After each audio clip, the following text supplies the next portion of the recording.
os rumos de grandes players no mercado. Para este tema, trouxemos Adriano Bottas, CEO e co-founder da Grid. Abaixo, deixamos alguns artigos para você se aprofundar no tema. Continue com a gente, o iCall está só começando.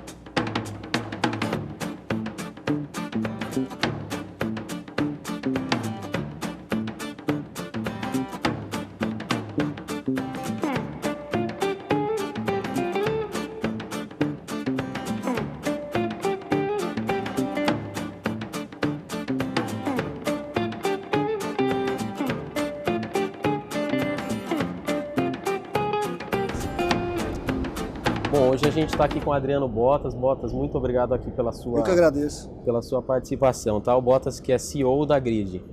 E ele veio falar aqui um pouquinho para a gente sobre negócios como plataforma, né, Bottas?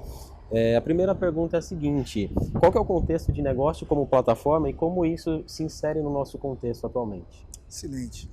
Bom, se você for ver hoje, no aspecto do digital, então de forma mais ampla, as empresas elas estão se deparando basicamente com dois tipos de estratégia. A primeira estratégia, ela se aplica, por exemplo, para negócios que tenham produtos que são rentáveis, que são dificilmente replicáveis, ou porque para você construir esse produto precisa de muito capital, ou porque precisa de uma expertise pouco ofertado no mercado, ou porque precisa de uma tecnologia de pouco alcance, né? Ou eventualmente até porque existe algum tipo de proteção regulatória e que limita o alcance de alguém que queira replicar aquele produto, tá? A segunda estratégia, ela é dedicada a um outro perfil de negócio. Uma empresa que tem uma marca muito forte, que tem uma ascensão ou uma influência grande a um volume de usuários relevante e que tenha um conhecimento muito profundo desses usuários, da jornada dele, das preferências, das necessidades. Então veja que são perfis bem diferentes. Uma coisa não necessariamente exclui a outra, mas é muito importante estar atento para qual que é a sua prioridade, tá? No perfil número 1, a ideia é que você ofereça esses produtos de uma forma em que as empresas que estão na outra ponta possam utilizá-los e oferecer a seus clientes. Por que eu estou dizendo isso? Porque aquele modelo de negócio em que você tem os usuários, os clientes, uma marca poderosa e um poder de influência sobre eles, naturalmente eles vão se posicionar como uma plataforma, provavelmente eles se posicionarão como ponta de um grande ecossistema que vai se formar em torno dessa plataforma e vai utilizar serviços que não necessariamente são deles, mas que são desses parceiros e vão oferecer exatamente aquilo que o usuário dele precisa, tá? Então, eu estou explicando a coisa como a coisa digital ela se distribui, porque é daí que surge a da plataforma, que é uma das estratégias digitais e que não se aplica para todo mundo. Se aplica para aquelas empresas que têm o que eu chamo de o momento digital. Momento no sentido físico da coisa, que é uma combinação de tamanho e velocidade, né? Aqui no sentido de você ter poder de influência e relevância dentro de um segmento do mercado, né? Então, é daí que surge a coisa da plataforma. E eu acho que ela se insere no contexto do Itaú, como você perguntou, em alguns pontos, né? Talvez eu citaria dois, principalmente. Primeiro porque, obviamente, eu acho que o Itaú ele tem esse momento digital, então ele tem uma marca forte, ele tem um poder de influência, né? Até pelo advisoring, a qualidade dos seus serviços, ela tem a influência sobre as decisões dos seus usuários, dos seus clientes, né? E tem um volume de usuários significativo. Então é um terreno perfeito para a construção, para o surgimento de uma nova plataforma, tá? Esse é um aspecto. Um outro aspecto é porque o modelo de plataforma, ele também, no meu entendimento, ele vem ao encontro de coisas que o Itaú busca. O Itaú busca ser um modelo, uma alternativa ao mercado para os seus acionistas de criação de valor. E quando eu digo criação de valor, é de você ser um negócio lucrativo e ser um bom balanço entre lucratividade e risco, lucratividade e exigência de capital. E se você for ver o modelo de negócio de plataforma, ele é muito rico nesse sentido, porque você está monetizando assets como a tua marca, as informações que você tem sobre o seu cliente, sem necessariamente carregar componentes de risco que você teria no desenvolvimento de um novo produto ou numa concessão de crédito, alguma coisa desse tipo. Perfeito. Então, é um excelente balanço e que eu entendo que também se insere muito bem por esse ponto de vista. Legal. Né? Bottas, e na sua opinião, qual que você acha que são as empresas que começaram esse movimento de um novo modelo de negócios como plataforma?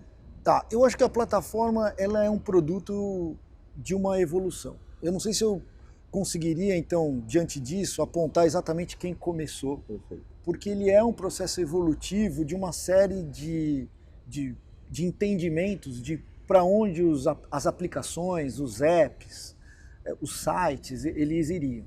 É que, no meu ponto de vista, tudo começa quando os negócios perceberam que o cliente precisaria estar no centro do planejamento da coisa toda, e não os produtos. Então, na medida em que você se desafia a colocar a necessidade, as preferências do teu usuário como ponto de partida para o teu planejamento, eu acho que é aí que começa o processo evolutivo que iria se desencadear no que hoje a gente conhece como super app ou plataforma.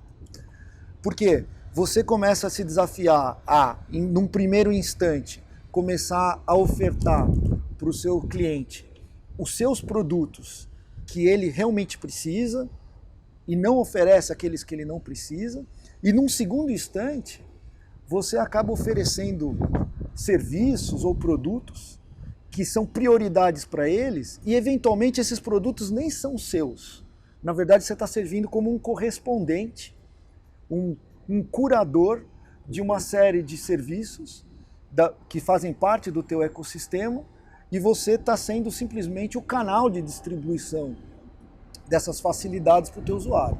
Diante desse raciocínio, se você for pegar plataformas consolidadas como Uber, Netflix, Airbnb, que são as mais conhecidas, mais citadas, e de fato são super consolidadas, elas começaram com esse tipo de abordagem e, na verdade, foram evoluindo ao ponto de hoje se tornarem verdadeiros agregadores de serviços de todo um ecossistema. Então eu acho que é isso, ele é um processo evolutivo. O próprio RAP também, né? O próprio RAP, exatamente. E a evolução deve continuar na medida que novas tecnologias vão surgindo para ajudá-los a entender o perfil das pessoas. Então esse é o caminho evolutivo natural. Perfeito. Bottas, bancos de investimento e o mercado de bancos de atacado, ele sempre teve uma curva de evolução bem conservadora, né? Então o que você acha que é o próximo movimento dos bancos de investimento, principalmente quando a gente fala de plataforma, e como que eles conseguem até competir, ou se a palavra correta não for competir, trabalhar em conjunto com essas startups e fintechs que estão surgindo? Legal, não, bem interessante. Bom, eu acho que o cliente de um banco de atacado, ele apresenta um desafio até um pouquinho maior.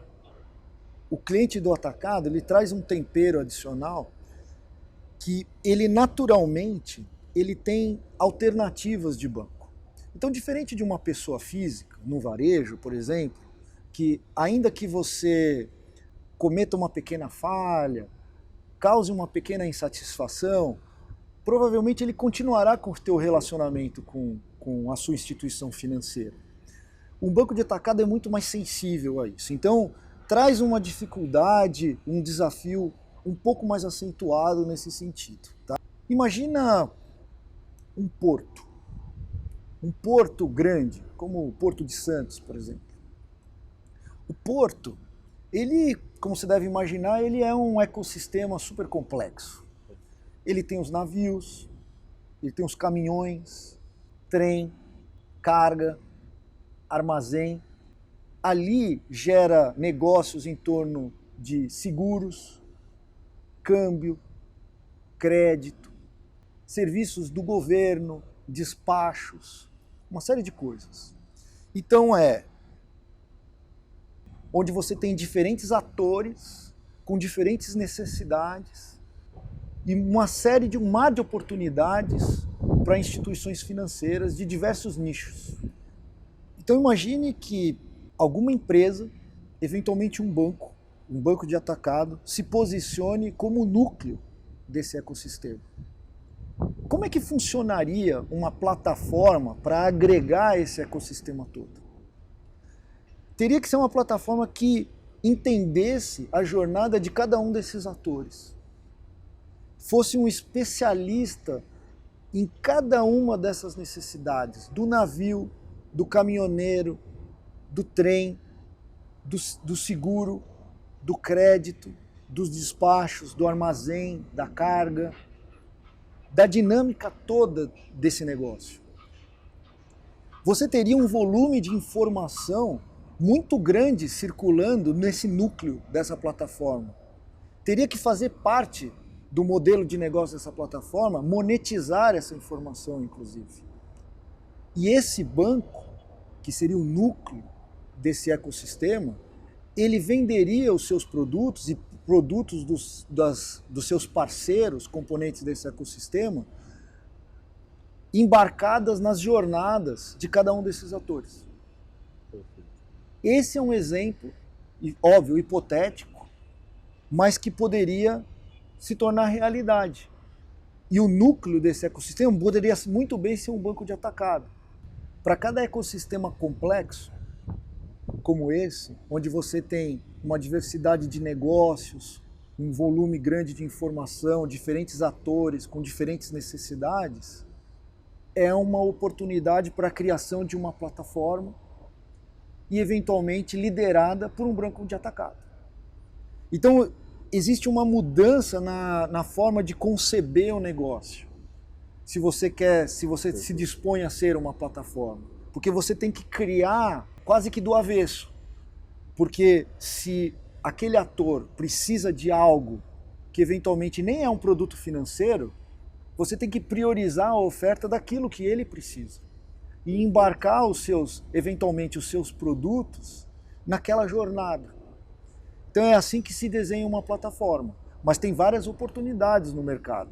Do jeito que a gente falou do Porto como exemplo, tem muitas oportunidades no mercado de saúde, enfim, uma série de nichos, de biomas, vamos dizer assim, que são grandes oportunidades para a criação de uma plataforma.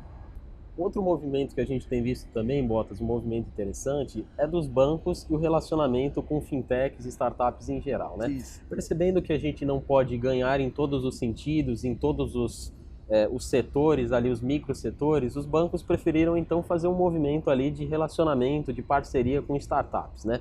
Como que você está enxergando esse movimento aí de plataformas através de parcerias com fintechs e startups no geral?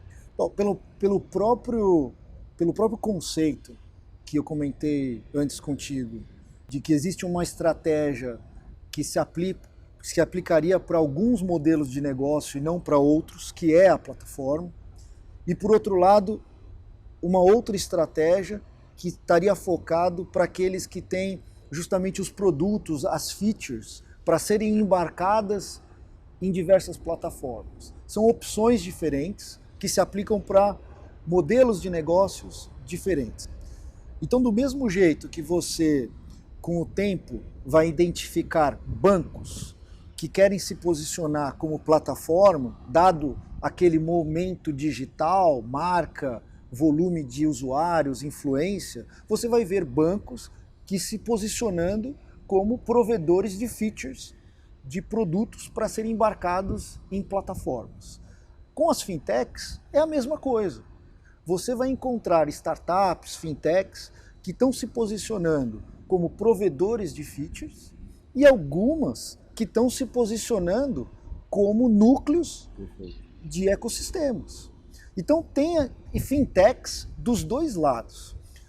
Eu vejo que aquelas que estão provendo features e produtos vão ser excelentes parceiros para aqueles bancos que estão se posicionando como plataforma, porque vai ter um grande desafio muito grande de você fazer curadoria de produtos inovadores, serviços inovadores, que às vezes, como você disse, não dá para criar dentro do próprio banco.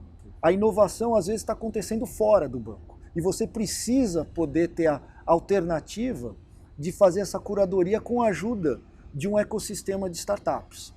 Agora, para aqueles bancos que estão se posicionando como provedores de produtos e precisam de plataformas, as fintechs que vão ser parceiras desse outro tipo de banco, são justamente aquelas que estão se posicionando como plataforma. Então, existe sim essa combinação, mas existe concorrência também. E tudo depende do posicionamento da fintech e do banco.